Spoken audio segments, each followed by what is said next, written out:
Alors, bonjour. La séance précédente, on a entamé la définition de la dérivation. Et on a pu calculer le nombre dérivé à travers la formule limite de x tend vers a de f de x moins f de a sur x moins a.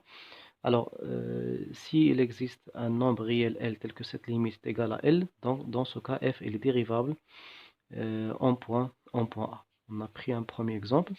Maintenant, on va voir la notion, l'interprétation géométrique de ce nombre dérivé. D'accord?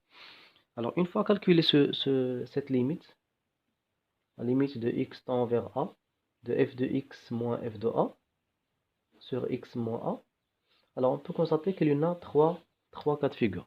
Soit avoir un nombre L quelconque, par exemple 3 ou la 5 ou la moins 3, soit avoir un nombre 0, soit avoir plus ou moins l'infini. D'accord? Donc on a trois cas. Alors, pour chaque situation, on a l'interprétation géométrique de ce nombre dérivé.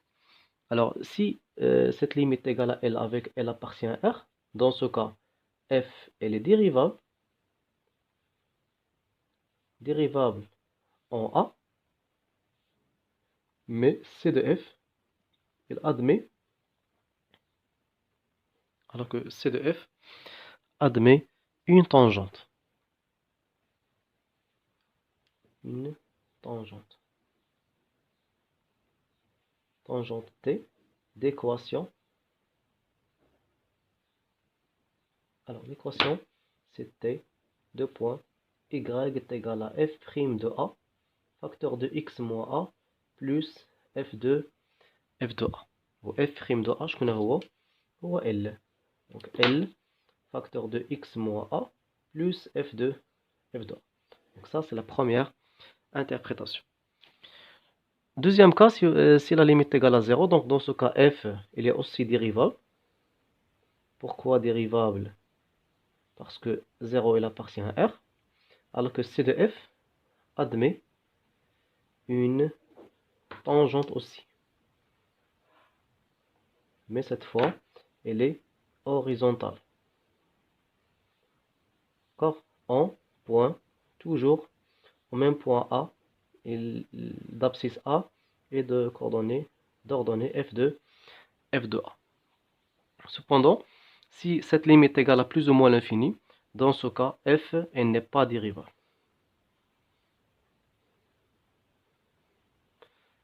Alors que C de f, la courbe représentative, elle admet aussi une tangente.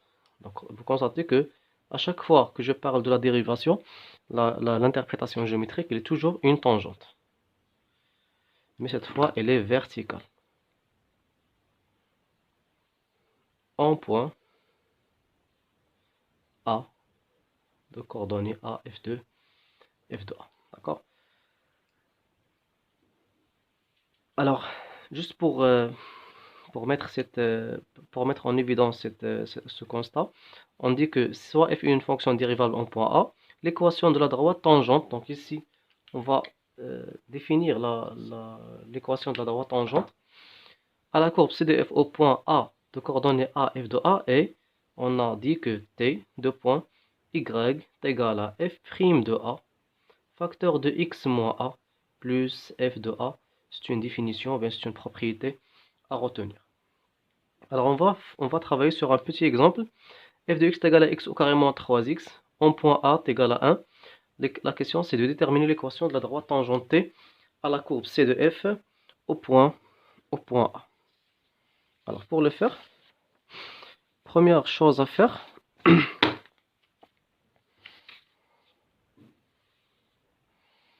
alors on a f de x est égal à x au carré moins 3x et a est égal à 1. Donc, la première des choses c'est de calculer f de 1. F de 1 c'est 1 au carré moins 3 fois 1 ça donne moins 2. La deuxième des choses c'est de calculer f' de a, c'est-à-dire la limite de x tend vers 1 de f de x moins f de 1 sur x moins 1. Ça donne la limite de x tend vers 1. F de x, x au carré moins 3x moins de moins 2, ça donne plus 2 sur x moins 1. Alors si vous factorisez, ça donne x moins 1 facteur. Alors une fois remplacé x par 1, ça donne 0 sur 0, forme indéterminée. Alors automatiquement ça existe un nombre, bien un facteur x moins 1. Alors x fois x, ça donne x au carré. C'est quoi le chiffre que je dois multiplier par moins 1 qui va donner plus 2? C'est moins 2. D'accord? X moins 1, ça va être simplifié par x moins 1. Donc la limite, ça va donner la limite lorsque x tend vers 1 de x moins 2. Donc si vous remplacez, ça donne moins 1. D'accord? Puisque moins 1, il appartient à R, donc moins 1, il appartient à R. Donc f est dérivable en 1. En 1. D'accord? Et C de f admet une tangente. C de f admet une tangente T d'équation. Alors, l'équation c'est comme il est ici, donc T, de points, y est égal à f' de A, facteur de x moins A, plus f de A. Ça suffit juste de remplacer. Alors, f' de 1, facteur de x moins 1, plus f de 1. D'accord? C'est quoi f' de 1? C'est ça. Alors, c'est la limite que vous venez de calculer, f' de 1. Donc, f' de 1, ça donne moins 1. Donc, ça va donner moins 1. Facteur de x moins 1 plus. C'est quoi f de 1? F de 1, on a calculé le premier, c'est plus moins 2. Et donc ça va donner moins x. Moins avec moins, c'est plus 1. Moins 2, c'est moins x. Moins x moins 1. Donc ça, c'est une droite de l'équation de la droite tangente de f en 1. Alors j'espère que vous avez compris ce premier point de l'interprétation géométrique. Alors on a parlé de trois situations. Soit avoir une tangente oblique d'équation y est égal, ou bien avoir une tangente horizontale, ou bien avoir une tangente verticale. D'accord? Alors maintenant on va passer à la notion de la dérivabilité à droite et la notion de la dérivabilité à gauche. C'est pareil, c'est la même chose. Ça juste de calculer des limites à droite ou bien des limites à gauche. Alors définition. C'est quoi une fonction définie à droite? Alors, soit f est définie à un intervalle de forme a plus r, avec r c'est un nombre qui est positif. On dit que f est dérivable à droite en a, si la limite, lorsque x tend vers a, plus, c'est-à-dire x il est supérieur à a, de f de x moins f de a sur x moins a est égal à L, avec L appartient à R. C'est la même définition, juste vous ajoutez le plus. Alors dans ce cas, le réel L est appelé le nombre dérivé de la fonction. À droite en A, elle est notée f' droite, c'est-à-dire D, de A. D'accord? Juste vous ajoutez le symbole D pour signifier que vous calculez la limite à droite. C'est pareil pour la limite à gauche. Soit f est une fonction définie sur un intervalle de forme A moins R A, avec R toujours positif. On dit que f est dérivable à gauche, pardon, si la limite de x tend vers A, mais cette fois c'est à gauche, c'est-à-dire avec un signe moins, de la même limite, f de x, le même rapport, moins f de A sur x moins A. Ça va donner par exemple un nombre L' qui appartient à R. Si ça donne L', un nombre, donc il est dérivable. Si ça donne plus ou moins l'infini, donc c'est pas dérivable. Alors pareil, le nombre L' ou bien le réel L' est appelé nombre dérivé de la fonction à gauche en A. Et a noté cette fois f' gauche, c'est-à-dire g, f'g de A. D'accord? Alors on va travailler sur un petit exemple, mais juste avant, on va entamer la propriété. Alors l'exemple dit qu'il faut étudier la dérivabilité de la fonction f à droite et à gauche en 1 avec f de x et les x fois la valeur absolue de x moins 1.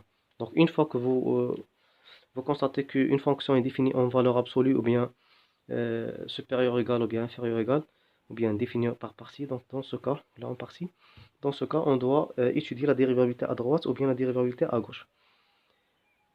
Alors avant d'entamer l'exercice ou bien l'exemple, je vais vous expliquer la propriété. Après, on va corriger ensemble cet exemple. Alors, qu'est-ce qu'il dit la propriété? Soit f une fonction définie sur un intervalle ouvert et a un point de a. On dit que f est dérivable en a. Alors, vous faites attention ici. F est dérivable en a. C'est quoi f est dérivable en a? Si seulement si f il est dérivable à droite en a, il doit être dérivable en a. Aussi, il doit être dérivable à gauche en a, donc il doit être dérivable à droite, il doit être dérivable à gauche. Mais en plus, il faut que f'g de a est égal à pardon. Alors je répète, soit f une fonction définie sur un intervalle ouvert en a. Un intervalle ouvert et a un point de a. On dit que f est dérivable en a si et seulement si f elle doit être dérivable à droite en a, aussi il doit être dérivable à gauche en a, et le nombre dérivé à gauche en a, il doit être égal au nombre dérivé à droite dans a. C'est-à-dire que les deux définitions doivent être égaux en point A. D'accord? On va le travailler sur cet exemple. Alors, qu'est-ce qu'on a comme exemple?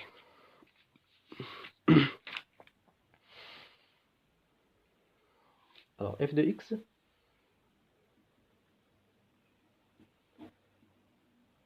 est égal à x fois la valeur de x, la valeur absolue de x moins 1.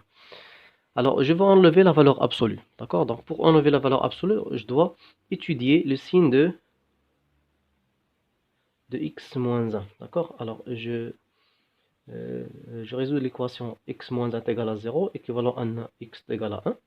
Après, un petit tableau de signes. Alors, on a x, il appartient à R. On a x moins 1, il s'annule en 1. Ici, il est négatif, ici, il est positif. Mais si vous ajoutez une case concernant la valeur absolue de x moins 1, ici, il va s'annuler. Ici, on va multiplier par moins 1, donc ça va donner moins x plus 1. Ici, ça va rester pareil puisqu'on a positif, donc x moins 1. Donc cette fonction-là, je peux la remplacer par deux fonctions définies en deux parties. Donc soit f de x doit être égal à moins x plus 1 si x il appartient à cet intervalle, c'est-à-dire si x est inférieur ou égal à 1. Soit f de x il doit être égal à x moins 1 si x elle est ici, donc si x est strictement supérieur à 1. D'accord, donc la même fonction, on a remplacé par deux fonctions. Donc vous constatez qu'on a les deux symboles supérieurs ou bien inférieurs. Donc ce qui nécessite le calcul de la limite à droite et la limite, ou bien la dérivabilité à droite, la dérivabilité à gauche. D'accord? Alors, pareil pour la dérivabilité à droite ou bien la dérivabilité à gauche, on calcule toujours f de 1. Alors c'est quoi f de 1? Vous pouvez le calculer par cette fonction, c'est 1 fois valeur absolue de 1 moins 1, ça donne 0. Alors pour la dérivabilité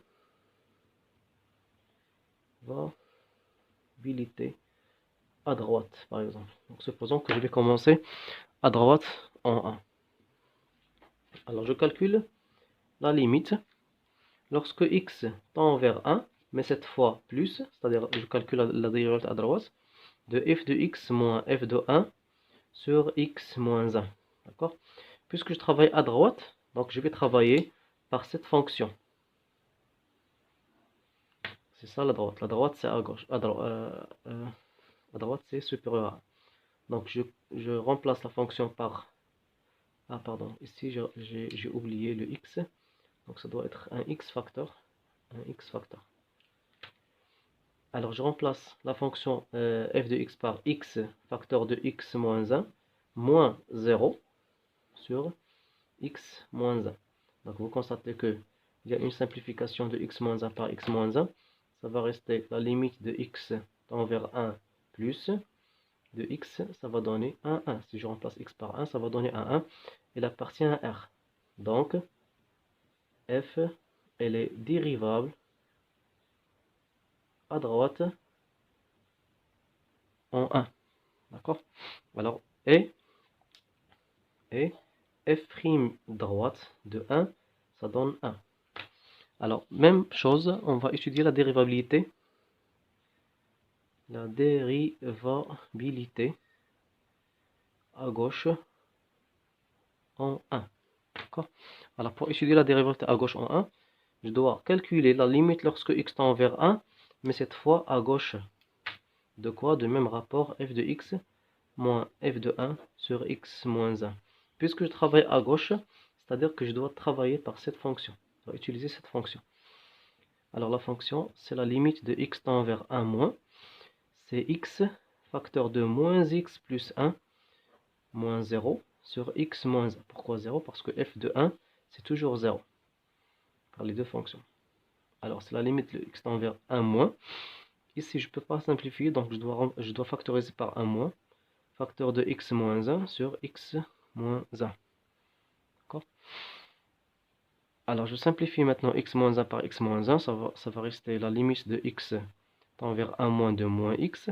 Si vous remplacez x par 1, ça va donner moins 1. Donc il appartient à R. Puisqu'il appartient à R, donc f est dérivable à gauche en 1. D'accord? Mais, comme conclusion, est-ce que f il est dérivable en 1? Donc, qu'est-ce qu'il dit la propriété?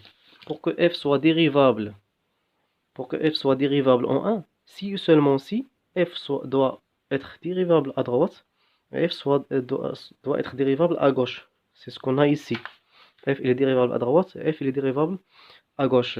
Mais est-ce qu'on a l'égalité f'g égale à f'd? Est-ce que le nombre dérivé à gauche est égal au nombre dérivé à droite? Donc non, puisque on a f'g